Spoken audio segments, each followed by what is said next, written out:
చంద్రబాబు కులవక్ష ప్రదర్శిస్తున్నారని చెప్పే ప్రయత్నం చేస్తోంది వైఎస్ఆర్ కాంగ్రెస్ పార్టీ పత్రిక సాక్షి. కుల కార్పొరేషన్ల చైర్మన్లకు సర్కారు షాక్ అంటూ ఇక్కడ 2 కేటగిరీలు పెట్టారు. ఈ కార్పొరేషన్లు పెట్టారు, పోస్టులు ఇచ్చారు. కానీ ఏ కేటగిరీలో వాళ్ళకేమో నెలకి 2,77,000 ఇచ్చారు, బి కేటగిరీలో వాళ్ళకేమో నెలకి 1,93,000 ఇచ్చారు. ఈ ఏ కేటగిరీలోనేమో తీసుకొచ్చి ఏదైతే గ్రంథాలయ పరిషత్తు, నాటక academy, cultural commission, RTC regional బోర్డులు, స్వచ్ఛాంధ్ర, ఎన్టీఆర్ వైద్య సేవ వైస్ చైర్మన్ ఇట్లాంటి పదవుల వాళ్ళకేమో ఏ కేటగిరీ అన్నారు. ఎవరైతే అణగారిపోయిన వర్గాలు సుదీర్ఘకాలంగా వాళ్ళకి పదవులు ఇస్తానని చెప్పినటువంటి బీసీ సామాజిక వర్గాలకు సంబంధించిన కులాల వారి కార్పొరేషన్ల వాళ్ళకేమో తక్కువ జీతాలు పెట్టారు. బి కేటగిరీలో వాళ్ళకి నెలకి 1,93,000 పెట్టారు.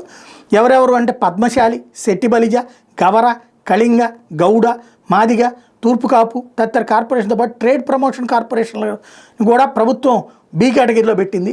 నిజమైనటువంటి బాధితులకి ఇప్పుడే పదవులు వచ్చిన వాళ్ళకేమో 1,93,000 ఏంటి, ఇలాంటి వాళ్ళకేమో 2,77,000 ఏంటి అన్నటువంటి కోణాన్ని హైలైట్ చేసింది.